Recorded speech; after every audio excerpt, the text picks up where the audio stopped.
We're moving on. We're moving on with Rosa. Rosa. Our second speaker is our beloved sister Nikitas. Because of the inavailability of internet in her convent and the closure of roads to Athens due to this unprecedented snow, the speech she wrote will be presented by Maria Agi. Once again, a two-minute introduction cannot begin to suffice to introduce our incredible Orthodox nun. Sister Nikitas was one of 6 children born to pious parents from Simyra. She completed her secondary education in Greece and studied in France, where she completed her master's degree in theology, and then went on to study English in Ireland and Spanish in Spain. As a master of many languages, Sister Nikitas has even worked as a Russian translator. Sister belongs to the Patriarchate convent in Loutraki, Greece, where she resides temporarily until India recovers from the COVID pandemic sufficiently to permit her to return. During this time, Sister has done a miraculous job of directing all mission activities from Greece. The university-educated oldest orphans are now mature young women who have taken on great responsibility under Sister Nikitas' guidance. In 1986, Sister has taken on the part in many international theological conferences as a delegate of the Church of Greece and as a representative to the World Council of Churches. In 1989, she resigned from her post to devote herself entirely to the mission work serving South Korea, Zimbabwe, Madagascar, Cameroon, and Tanzania. Since 1991, Sister has served in Kolkata in the West Bengal area of India, where she established and directs the St. Ignatius School and a large girls and boys orphanage. She also feeds dozens of disabled, hungry street people daily, operates several schools for poor students in outlying areas, sustains village churches, provides a simple morning meal for children from a slum near the church in Calcutta, and provides health services for the poorest of the poor. There are no words to describe the strength and faith of this most amazing servant of God. I give you Sister Nikitas' words through Maria Agi. As her speech is read, she will present slides depicting the typical life of Indian orphans compared to those living in the orphanage today. Maria? Greetings, all of you present day. I wish you a happy and blessed new year. I would like to express my deep gratitude to the organizers of this event, St. Peter and Paul Missions Ministry, St. Anna Philoptochos Society, and Philly, and for inviting me to take part and share with you my own experience on human trafficking. As a Greek Orthodox nun, I'm serving our church in India, where I'm responsible for the charitable and humanitarian work of the mission. What has been my experience of living in India for so many years? On the positive side of India, I experienced wonderful, warm people willing to share their heritage and culture. I see the expansion of the school in the town with progress such as the elementary schools now providing transportation for children who a few years ago would not have been able to attend school easily. I also noticed how colleges being built to further higher education. The high-tech institutions and better medical attention for some is also an encouraging element of the economy. This is a country with tremendous potential, and there is no doubt in my mind that it would be the next global superpower. On the negative side, despite the tremendous improvement and development of the country, I still see extreme poverty. People are living in the streets and children are begging instead of sitting in a classroom. I see people housed in nothing more than cardboard boxes in makeshift encampment along the roadsides. Unmarried, homeless young girls are having children from unknown fathers. These are the parts of the country that I love, that break my heart. After this short introduction, let's come to the theme of this meeting, on facing modern slavery. Modern slavery can affect people of any age, gender, or race. Some groups of people are much more vulnerable to slavery than others. People who live in poverty and have limited opportunities for decent work are more vulnerable to accepting deceptive job offers that can turn exploitative. People who are discriminating against on the basis of race, caste, gender, or religion are also more likely to be enslaved. Slavery is also more likely to occur where the rules of law is weaker and corruption is rife. This is exactly the case in India, that comes in first position in the statistics about the number of people living in the forms of modern slavery, such as bonded labor, child labor, girls forced into marriage at a very young age to much older men, human trafficking, commercial sexual exploitation, and forced begging, among other things.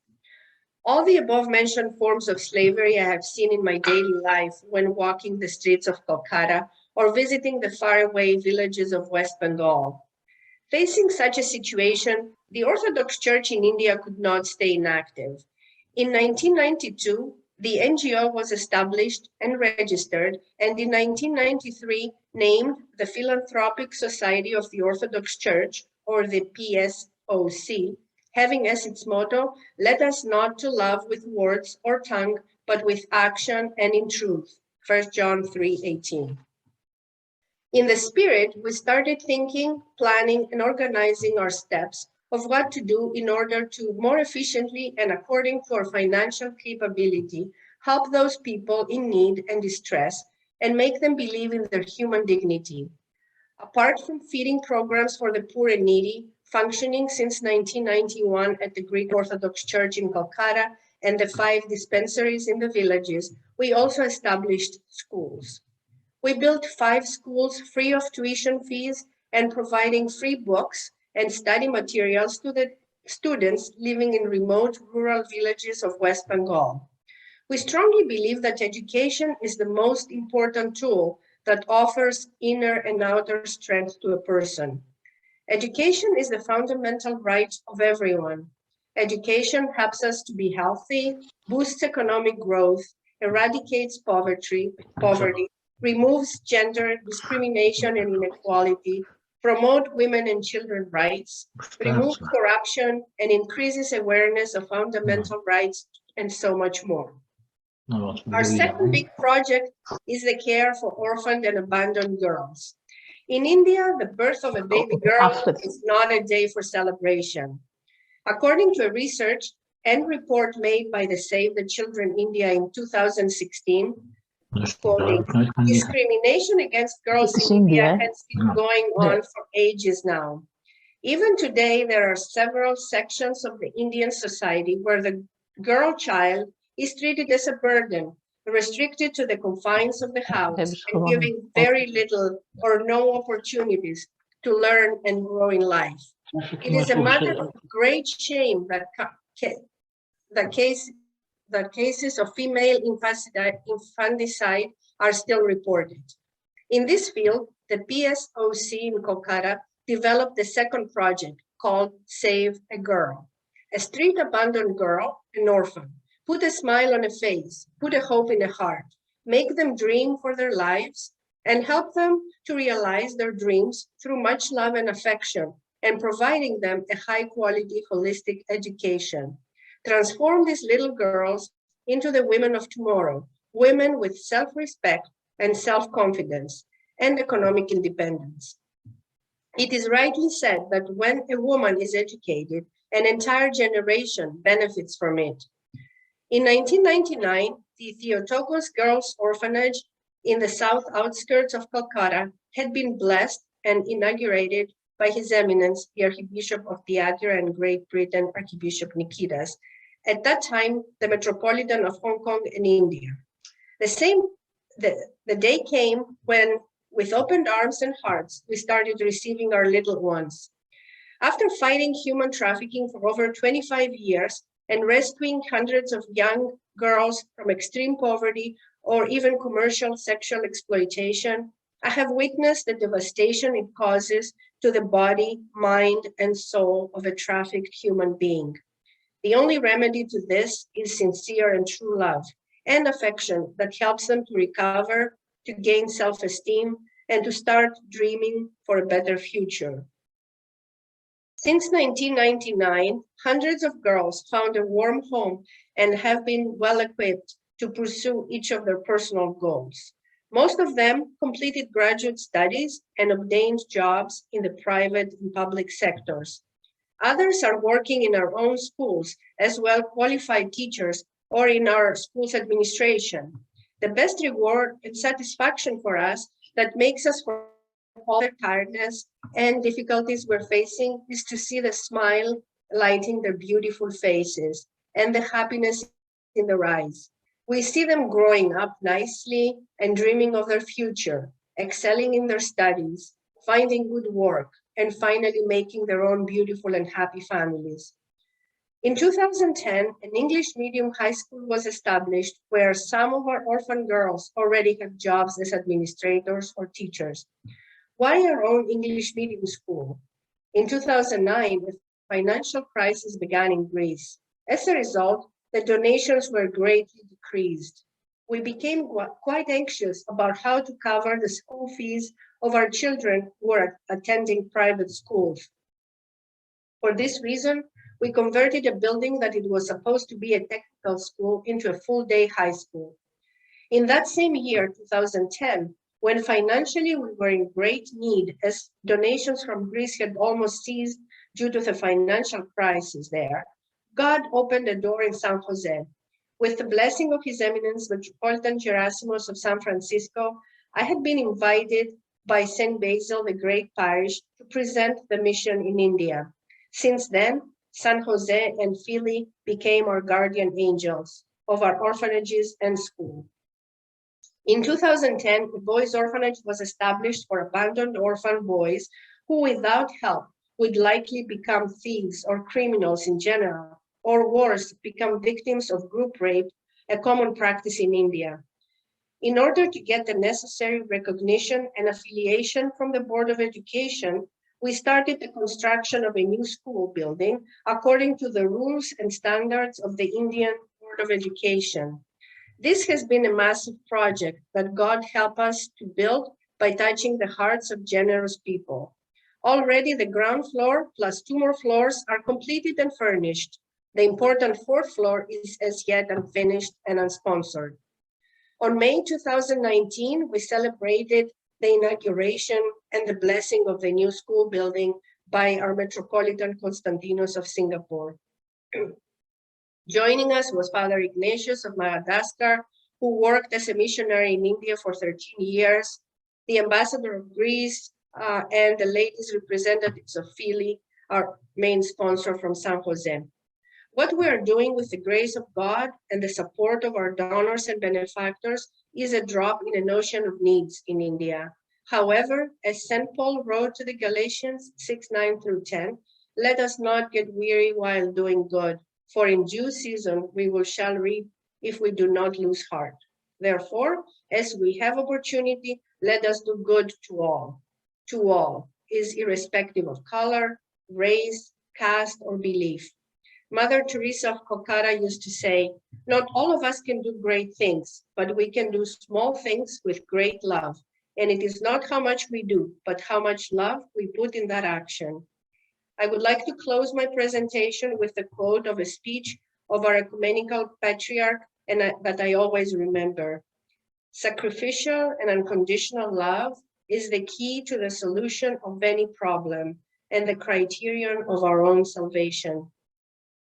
Thank you very much for your love and support for our humble efforts. I wish every blessing from our Lord to you and your families, and I request that you pray for us. Thank you.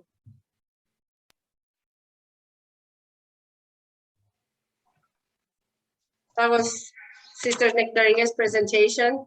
Again, we apologize for her not being able to join us in person. And our now Rosa is going to introduce our next speaker, who is someone from our own backyard, Lauren. Rosa? Prevention before harm is the purpose for the efforts of the nonprofit Wisdom International, and our final speaker today is its founder and president, Laurel Botsford. Laurel works tirelessly to prevent human trafficking before its harm happens to anyone, and especially to our children. After living for 30 years abroad, being a successful businesswoman and living in different cultures, she has now turned her talents to healing humanity from the scourge of this crime. Laurel began her anti-trafficking career in 2014, where for 4 years she delivered prevention education as a volunteer for the nationally acclaimed Shared Hope International. In 2018, she opened her nonprofit Wisdom International with the mission to protect children and educate the public through presentations and workshops on the prevention of human trafficking. Through individual, community, and county-led trainings, as well as by organizing collaborative multi-agency events, she has made a significant impact on the prevention and awareness of human trafficking in the San Francisco Bay Area. Laurel stands for Prevention Before Harm as an integral part of ending human trafficking. Prevention education stands equal with all anti-trafficking efforts. Laurel?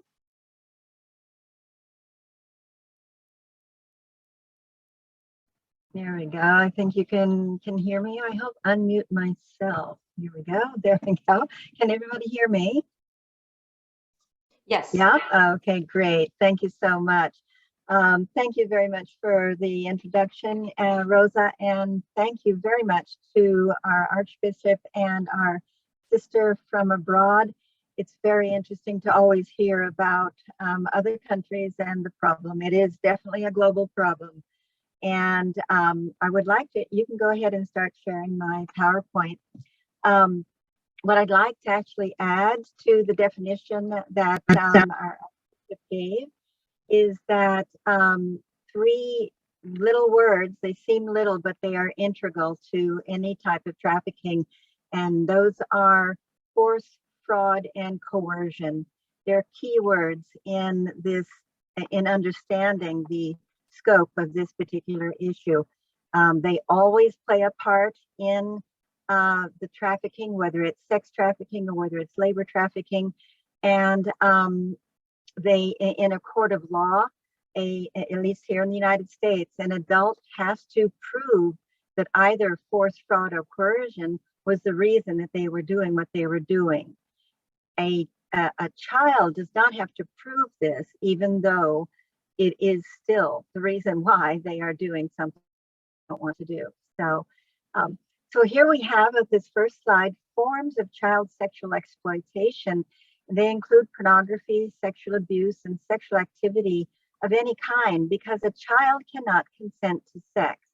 Okay, I'm going to be, because it is the prevalent problem right here in the immediate Bay Area, not just California. California has lots of labor trafficking as well, but I'm going to be centering in on sex trafficking with this presentation.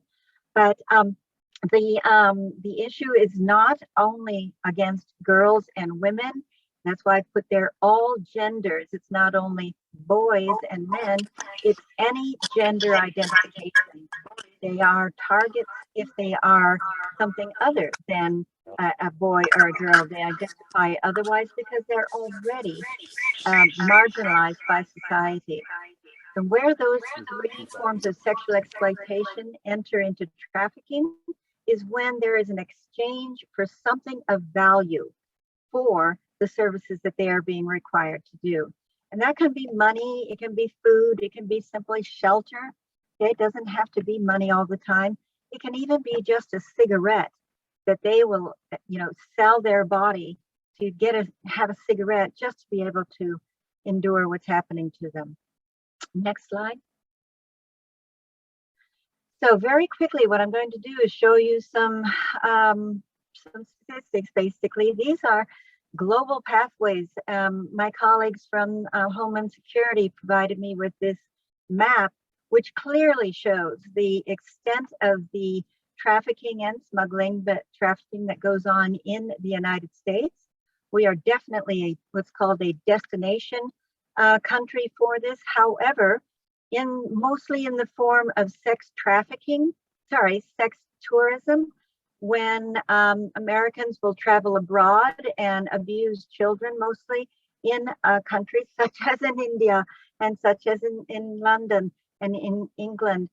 It does go that way too, but definitely we are a destination where all the countries are sending their people here in order to be trafficked. We have a voracious appetite for the child body, unfortunately. Next slide.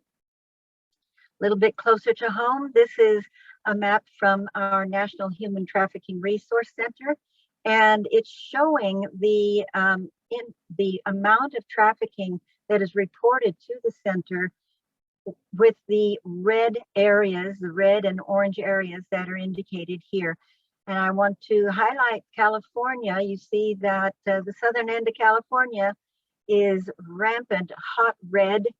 And then you also see that from the San Francisco Bay stretching all the way past Sacramento is also hot red. We are the #1 state in the nation repeatedly year after year for the amount of trafficking that we have. Next slide. A little bit closer to home here, we're concentrating on the Bay Area, but I have said there, Los Angeles and San Diego are the first 2 cities in California with the most amount of trafficking, but San Francisco is #3. Sacramento is #4. Okay, San Jose, okay, #5. Fresno 6, but then we have Oakland, Stockton, and Fremont close behind them. And the reason I've highlighted some of those is that they are about an hour and a half or 2 hours away from wherever you're living in the San Francisco Bay. This means that a trafficker can pick up a child in one place, and because of our highway and bridge systems all around the Bay, they can whisk the kids over, use them in another county or in another city, and then whisk them back before anybody really even realizes they have been taken, that they've been gone. So this is a real problem, okay? Next slide. And who is it that it's happening to?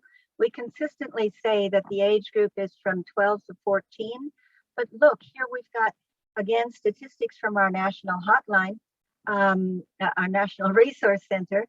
The highest category there you see is the 15 to 17-year-olds. And these are the first time that these people have been trafficked. Close behind them are the 12 to 14-year-olds. And close behind them are the 18 to 20-year-olds. So when I'm speaking to middle school and high school age kids, I emphasize this because I say for the next few years, you are the targets that these traffickers are going to be trying to lure into trafficking. And then I always highlight the 0 to 8, way over on the left-hand side there, age group, because that is the 4th highest category of when the children were trafficked for the very first time. This means that babies, toddlers, very, very young children are being trafficked, being used for sex by adults. Next slide, please. I put this in to make sure that everybody does understand that it happens, again, to all genders. We believe that it's about 50% that are taken, that are actually identifying as boys.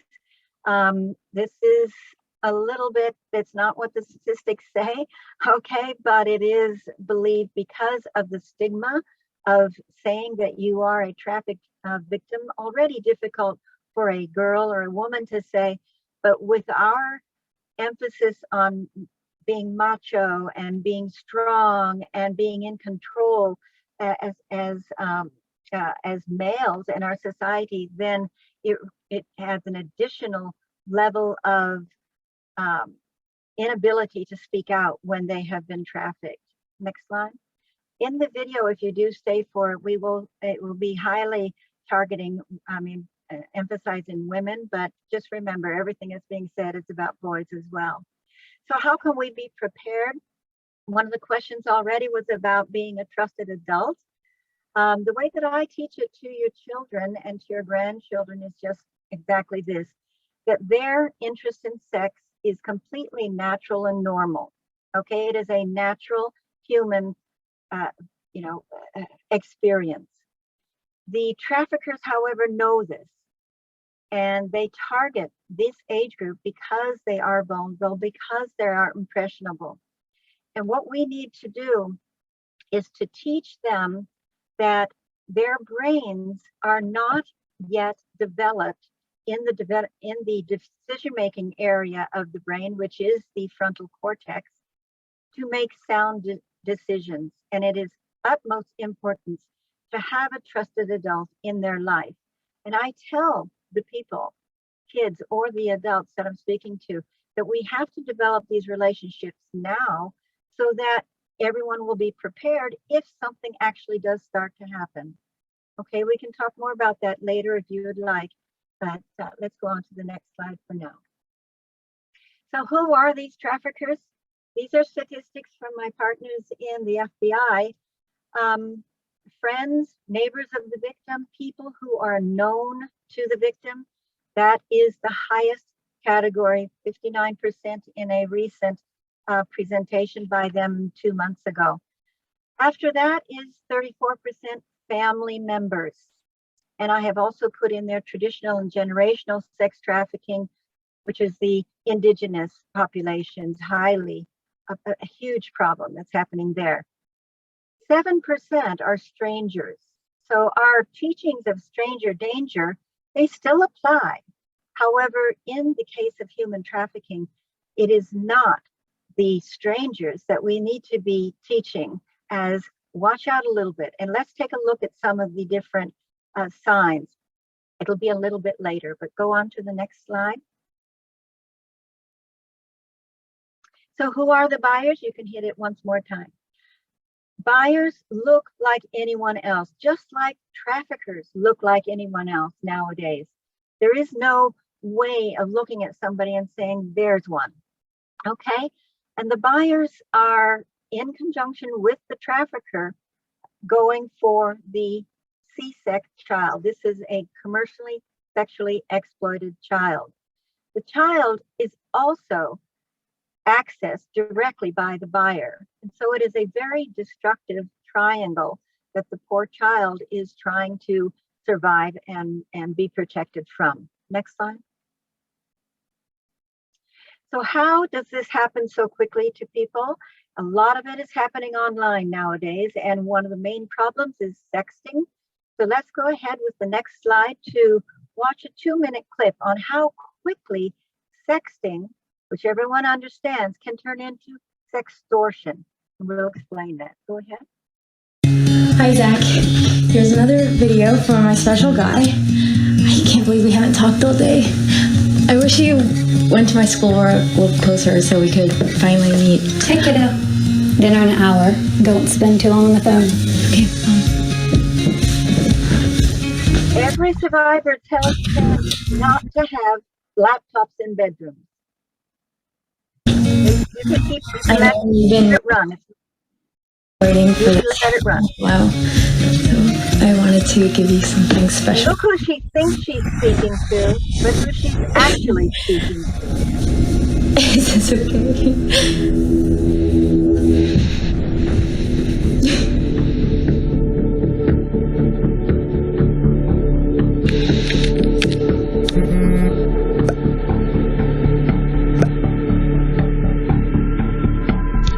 Here comes the threat.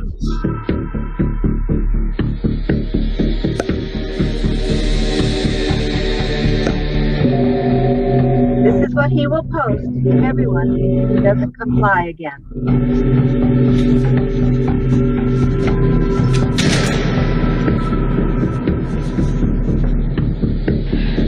I want you to notice how disheveled she starts to look now as well. Who are you? Why are you doing this?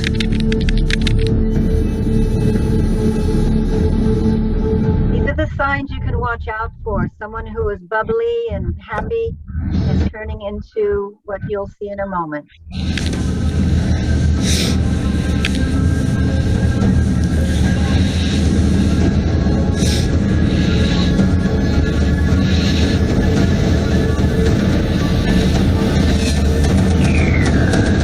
And look at all of the others that he is doing this to. So if it is happening to someone that you know, first know that they are not alone, that help is out there, and they should reach out. If it's a child, they should reach out to their trusted adult. And if it's an adult, you can reach out to the support groups that we're going to be talking about. Next slide. Hi, Zach. Here's another video from Go ahead, next slide. Yes, go ahead and fill this one out as well. This is part of the problem. Sexting is something that, you can hit it one more time, that teenagers are doing. And it is, when I speak to adults like I'm doing now, I give you the words, you are the first generation, as if you're speaking to your children, your grandchildren. So you can tell them that we understand it's your way of communicating. However, you must know that sexting is illegal. It is considered a distribution of child pornography.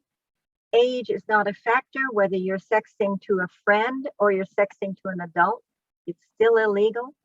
Prosecution can affect you in many different ways. You are sometimes required to register as a sex offender. So there is nothing good with sexting. And that person that you first sent that nude photo or video to possibly was a friend, okay, but now you've fallen out, and then they, in order to get revenge on you, they will post, without your authorization, they will post what you sent to them and blast it out to the world. And to begin with, the first thing is, once you put anything online, it's not yours anyway any longer. Sometimes it turns into sextortion, like you just saw in the video, where they were just extorting for more images. Maybe they'll extort for money. Maybe they'll extort for whatever reason, okay? But then also when it turns into sex trafficking is when, again, there is this force, fraud, and coercion, which has been in play in sextortion anyway, but in exchange for something of value. Okay, so we highly recommend that you talk to your grandchildren and your children about this. Next slide. This is where it's happening nowadays, on your children's phones. Okay, so don't be shy about developing a relationship with them, to understand that you can check what's going on their phone, and that it is for their own protection. Next slide.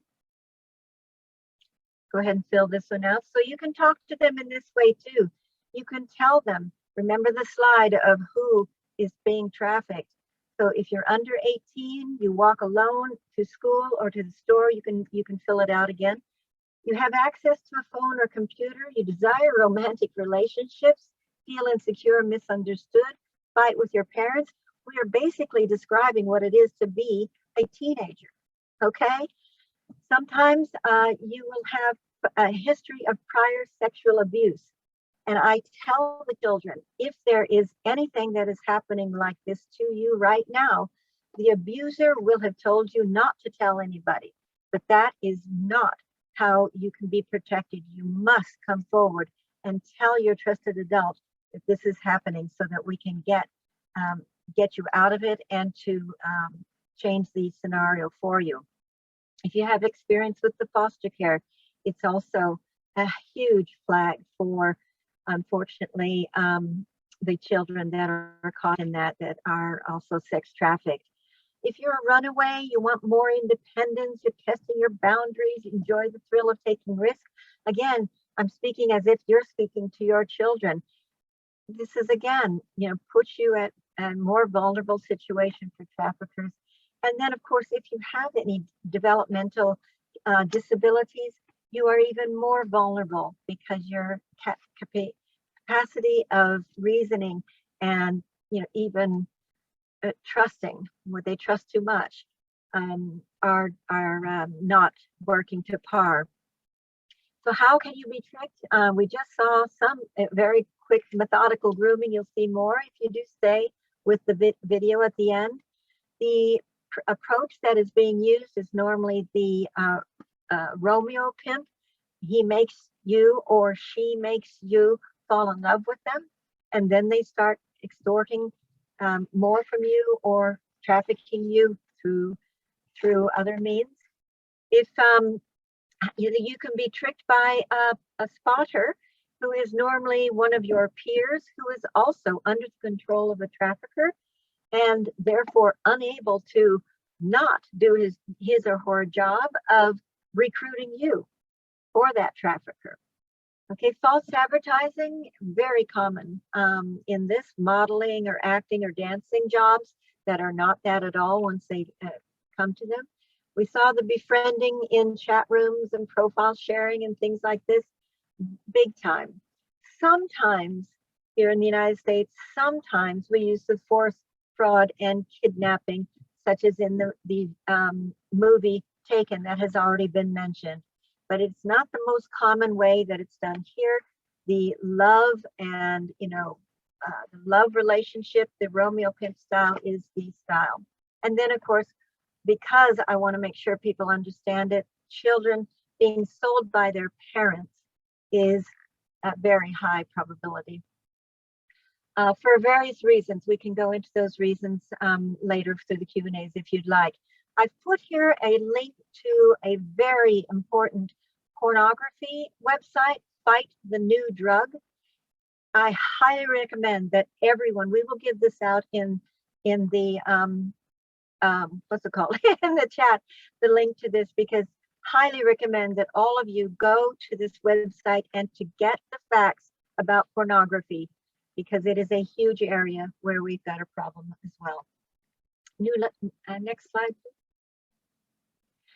So again, talking to your children or grandchildren, you want them to start asking, could I or my friend or my sister or my brother, my classmate be a victim of trafficking? So next slide, let's look at some of these red flags. Warning signs would be unexplained absence from class, because if you are out all night working for your trafficker, well, you're going to be sleeping maybe at home during the day, or you're overly tired in class. You can't keep your eyes open in class. Less appropriately dressed than before. We saw that a little bit with the clip that I showed. Sexualized behavior that is improper for their age. Okay, brags about having a lot of money. The Archbishop mentioned this, that suddenly they've got money you don't know where it's come from, or the phones that you don't know where it's come from. They have new displays of expensive clothes. They talk about wild parties that really you don't have any idea why they're even going there or who they're going with. Significantly older boyfriend or girlfriend, new friends with a different lifestyle, already mentioned as well, appears withdrawn, signs of trauma, you saw that in the short clip, and any kind of branding, new tattoos.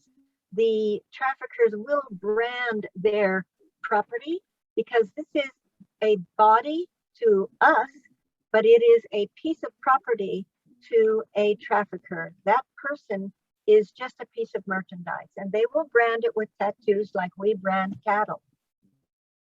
Next slide, please. So online, people will, if they're being trafficked online, you'll notice that somebody is nervous about getting online at a certain time because their trafficker has told them, be online, I'm going to give you your next assignment. And if you can't get online, then the threats that the traffickers have exposed them to, they will carry them out, such as going after their younger siblings, such as killing their parents, as we already heard about. It's not a joke at all. For instance, if you walk into a child's room and they suddenly turn off the computer, then that would be also another sign that maybe they are being trafficked by an online predator. I know I'm running over a little bit of time, so we'll go ahead to the next slide. And these are resources that I will also make sure that are available to send out to everyone. Some of the warning signs of a trafficker is that we've already talked about it, significantly older than the young companion, promises things too good to be true, is vague about his or her profession, because they're not going to tell the child, well, I'm going to traffic you and make my money off of your body. They're going to be very vague, because a lot of jobs can be checked up on, so they can't say that they're the CEO of whatever, okay? So the vagueness is a big red flag. They oftentimes make the victim feel responsible for their own financial situation. And sometimes it is the member of an organized crime or gang. As was already mentioned, guns and drugs have become less important to gangs, not only because of what was mentioned, but also because the human body can be reused over and over and over with just a little bit of food, water, and sleep. Okay, guns and ammunition and all the types of arms that are available, you have to get new product every time you make a sale. So the gangs have clued into this, that it's a lot easier and much more profitable to traffic human beings. That's okay, we can go. I've covered really the next. This is my last slide, resources for faith groups. Shared Hope International is a faith-based Christian organization. And for those of you who wish to become more active and have a very strong faith angle to your presentations, I highly recommend this Faith in Action kit. I have here prayer guide, if I can get it to, maybe it's not even going to. Well, anyway, oh, way back here. Not going to show, but anyway, you see it there. The prayer guide is part of that kit, but then they also have the Slaying the Giant prayer guide. And as an example of what's in here, I would like to read one that is on day 2. It's a month of examples. I will take action today. From the scripture, it says, stop imitating the ideals and opinions of the culture around you, but be inwardly transformed by the Holy Spirit through a total reformation of how you think. That's only a beginning. This is from Romans 12:2. Only a beginning of what the resources for faith groups from Shared Hope International have to offer. So I appreciate, thank you very much. I've gone over time. Thank you very much for your attention, and I'd like to open it to any questions at all. Thank you, Laurel. I do see some questions in the chat. So just give me one moment to find them. I'm just going to start from the bottom.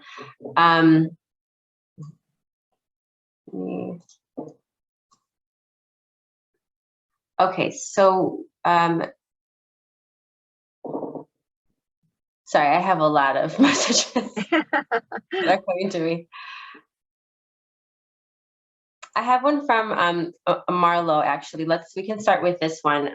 This is to Fili. How does one sponsor a child in India to assist in Sister Thyateira's work?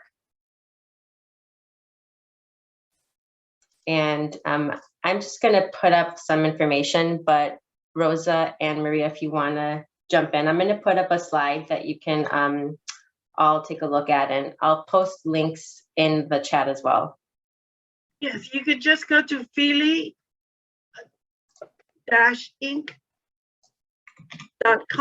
and go to the donate button and just specify where you would like your donations to be, how you would like your donations to be used, whether for sponsoring a child for their education or for the general operating or any of the outreach programs that they may have. Thank you.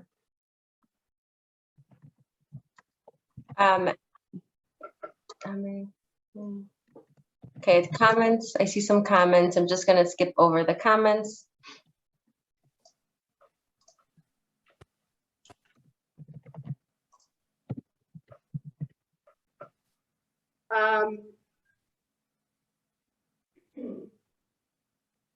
Oh, Julia, is it common for females to be stealing children's and teens? Yes. Okay. Yes, it is.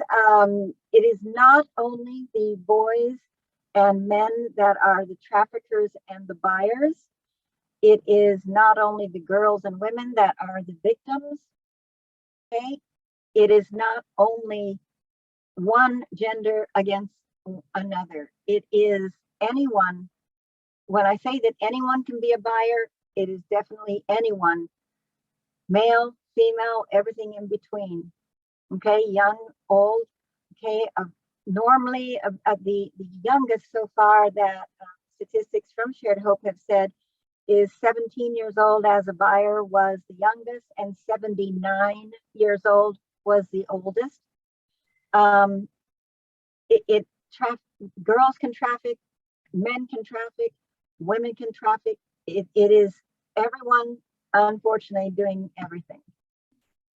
And we have an earlier question from Badali, which could be directed to Laurel. Has the pandemic made human trafficking worse due to increase in poverty, or has the restriction of borders and travel made a dent? The pandemic has done nothing but increase the amount of attempts by predators to lure children, and I'm not talking a small increase. It has multifold, increased. The sheltering in place ordinances, everybody needing to find something more to do with their time instead of going to the office. What a lot have done is gone online. There have been recordings by the National Center for Missing and Exploited Children, recordings of predators discussing how they can now lure and capture the children and entice them to post nude photos because they are also at home. It's got nothing but increase the amount of trafficking that is taking place.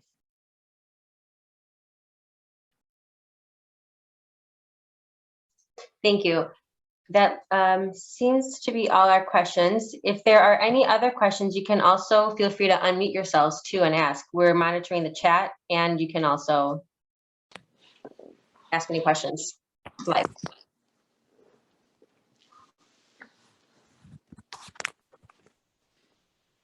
Okay, I'm gonna put Laurel's contact in as well, so you all have that. I tried to do so, but maybe it didn't go in. And I've while got it you're in there, doing Maria. those things, I'm going to say good night to everyone. Good night. Good Or night. good Thank you. afternoon to Thank all you of very much. God Thank keep you. Good all. night. Thank you for your work. Thank you for the Thank work you. you're doing. Thank you. And I hope I'll see some of you. I'll be in the Bay Area probably 2 days. I need to gather up my things. Okay, great. Would love to see you. Thank you, Archbishop Nikitas. Thank you very much. Thank you. Good night. And I thank Laurel very much. Laurel does great work. I'm wondering, Laurel, if you can tell us what your organization, other than educating people, what other sorts of help do you offer to victims, or if you do any work for victims at all, or? Okay, well, thank you for that question. No, my organization is 1000% focused on prevention before harm. Okay. I do not want anyone to become a new victim. And there are lots of organizations that are working on through victim services, the law enforcement and everyone that is helping to rescue them, the the legal services that are helping to gain justice for the survivors and everything. But I am solely focused on preventing, and that is why I love to organize these larger events, multi-county, multi-agency events, because then I will speak on prevention and I bring in the other experts, survivors as well, who tell their side of the story so that the community can have a more rounded idea of what's being done to end this and where it still needs to be done. There's not a lot of funding for prevention, so that would be a great thing to All right. put in there. Great, thank you very much. I don't know, are there any more questions? I know that Laurel has a video that she wanted to share with us to those who can remain on the Zoom call and watch it. Before that, if there are any more questions, she can certainly answer for us. Yeah, there's just one more question, and I think that we can share a slide after this with how you can help. It comes from Vicky. How can we help in practical ways? How can you help in practical ways? You can, if you can become an advocate, such as what I'm doing, and I will train you to present the way that I do. But if that's not what you're comfortable doing, then help us to get into your schools, help us to get into your churches, invite us to come and speak. I have spoken in various levels at churches. I've been the sermon for the day. I've been in the fellowship afterwards. I've been, a little bit in the sermon, and then, quick Q&As in the fellowship. So bringing us in to educate your communities, that is a huge thing that you can do. If you are interested in helping the victims, then all the victim services agencies love to have volunteers that they will also train, as I will train in prevention. They will train you in how to help the victims in the trauma-informed approach. If you want to advocate for changing of laws, because in California, that's another thing with Shared Hope. Okay, Shared Hope's a great organization, and they have what's called, golly, they changed the name just recently. It used to be called Protected Innocence Challenge. It's still the same thing, but a different name. I'm sorry, I'd have to get that later. But what it is they have assessed the laws against child sex trafficking of every state, and they have assessed them according to 40 different criteria. So this gives a wonderful way for the state to know where they need to improve, what they're doing right, and where they can be better. And so looking up, if you happen to not be from California, look up your state on the sharedhope.org website. I'll put that in the chat in a moment. And let's see where you stand with their new categorizing of this. California needs help. Okay, California is consistently one of the lowest as far as the legislation. So there's another way that you can advocate to, approach your lawmakers to say, this is not what we expect from you, and we really want you to do better. So that would be, those are three ways: prevention, bringing us in, helping the victims themselves, and legislation. I see a question here. If you know, what are the penalties for one convicted of online sextortion? Do you have any idea what are the penalties? For sextortion, not so much. For actual trafficking, then the buyers are getting now usually about 10 years Oh, plus a fine. It used to be a lot lighter before. It is not 100%. And if my colleague, I don't see him anywhere, Tatum, if you're still on, you could help me out with that. The trying to get the trafficker, there have been some successful convictions of traffickers. The largest one that I can think of right now is out of San Francisco. It was a fellow named Jeter, and he brutally trafficked two young teenage girls from Daly City. He got 99 years to life. wow. Okay, because of the brutal evidence that was presented during that trial. They would not even show the images to us, to the audience. And so there is progress being made. There's a lot more progress I feel that can be. You're still here, Tatum. Would you like to try? Tatum, you can step in. Tatum, do step in, Tatum. Unmute yourself and add your bit to that. Sorry about that. You just asking for prosecutions that have occurred in Northern District. Do you hear me? Yes. Yes.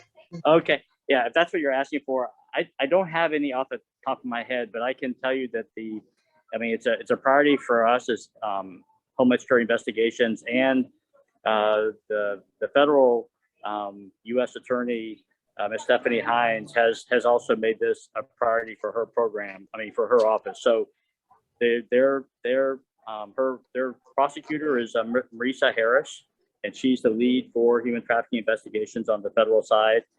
As you know, also the district attorneys in the region too have prioritized these cases.